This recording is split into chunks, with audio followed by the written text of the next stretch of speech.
नमस्कार, स्वागत है आप सभी का पीयूष ऑक्सफोर्ड के यूट्यूब चैनल पे। आज जीके सेट 13 करेंगे और पूरी तरह से पॉलिटी स्पेशल होगा। इसमें पॉलिटी के 10 महत्वपूर्ण प्रश्न होंगे जो कि आपके एंट्रेंस एग्जाम के पॉइंट ऑफ व्यू से काफी इंपॉर्टेंट क्वेश्चंस हैं। चलिए शुरू करते हैं बिना समय गवाए। पहला प्रश्न आप लोगों के लिए है यहाँ पे कि who was the chairman of drafting commission of the constitution. जो हमारा कॉन्स्टिट्यूशन बना था उसमें जो ड्राफ्टिंग कमीशन था यानी जो प्रारूप समिति थी उसके चेयरमैन कौन थे? तो ये थे डॉक्टर बी.आर. अम्बेडकर। बाबा साहब अम्बेडकर जो है वो ड्राफ्टिंग कमेटी के क्या थे? चेयरमैन थे। तो ये आपके लिए पहला प्रश्न था। दूसरा क्वेश्चन आप लोगों के लिए है कि the constitution of India came into effect, यानी कि भारत का जो संविधान था उसको कब लागू किया गया। अच्छा, एक बात और है कि भारत का संविधान बनने में कितना समय लगा था? भारत का संविधान बनने में कुल कितना समय लगा था? आप लोग कमेंट सेक्शन में इसको कमेंट करके बताइएगा। तो हमारा जो संविधान है वो मूल रूप से 26 जनवरी 1950 में लागू किया गया था। क्वेश्चन नंबर 3 है आप लोगों के लिए कि who is the first citizen of India, यानी कि भारत का पहला नागरिक कौन है? किसे जो है वो भारत का फर्स्ट सिटीजन कहा जाता है? तो हमारे जो प्रेसिडेंट होते हैं इनको जो है वो भारत का यहाँ पे फर्स्ट सिटीजन कहा जाता है। क्वेश्चन नंबर 4 है आप लोगों के लिए कि what should be the minimum age for becoming president. अच्छा, प्रेसिडेंट बनने के लिए, राष्ट्रपति बनने के लिए न्यूनतम आयु सीमा क्या होना चाहिए? मिनिमम एज कितना होना चाहिए एक व्यक्ति का? तो कम से कम वो व्यक्ति जो है वो 35 वर्ष का होना चाहिए, चाहे वो महिला हो या पुरुष हो, उसकी उम्र कम से कम 35 वर्ष होनी चाहिए। क्वेश्चन नंबर यहाँ पे 5 है आप लोगों के लिए कि who is known as the father of political science. ये क्वेश्चन पिछली बार पूछा गया है, ये 2020 का पीडब्ल्यूसी का क्वेश्चन है, बहुत ही इंपॉर्टेंट क्वेश्चन है।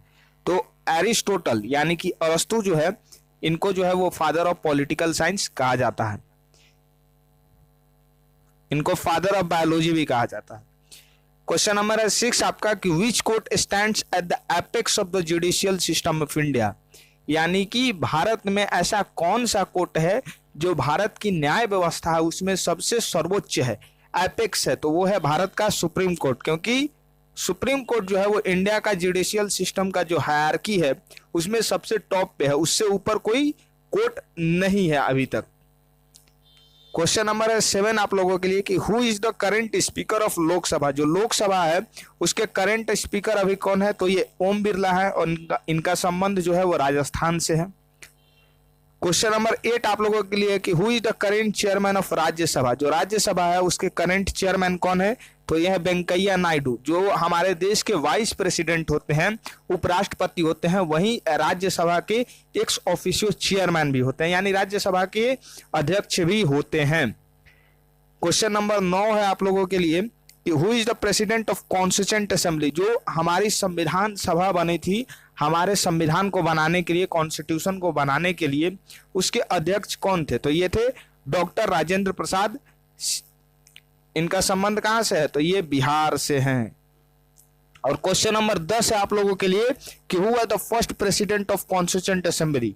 और यही जो कॉन्स्टिट्यूएंट असेंबली थी इसके पहले अध्यक्ष कौन थे? तो ये थे डॉक्टर सच्चिदानंद सिन्हा। आपको बता दें कि 9 दिसंबर 1946 को पहली बार यहाँ पे कॉन्स्टिट्यूएंट असेंबली की मीटिंग हुई थी जिसमें डॉक्टर सच्चिदानंद सिन्हा को अस्थायी अध्यक्ष यानी टेम्पोररी चेयरमैन चुना गया था। और 11 दिसंबर 1946 को जब मीटिंग हुई तो डॉक्टर राजेंद्र प्रसाद को कॉन्स्टिट्यूएंट असेंबली का चेयरमैन चुन लिया गया। एक प्रश्न आप लोगों के लिए छोड़े जाता हूं कि वर्तमान में किस राज्य के मुख्यमंत्री ने इस्तीफा दिया है? ठीक है, ये बहुत इंपॉर्टेंट प्रश्न है, आज की खबर है, इसको आप लोग कमेंट सेक्शन के नीचे में बताइएगा। बहुत बहुत धन्यवाद वीडियो देखने के लिए।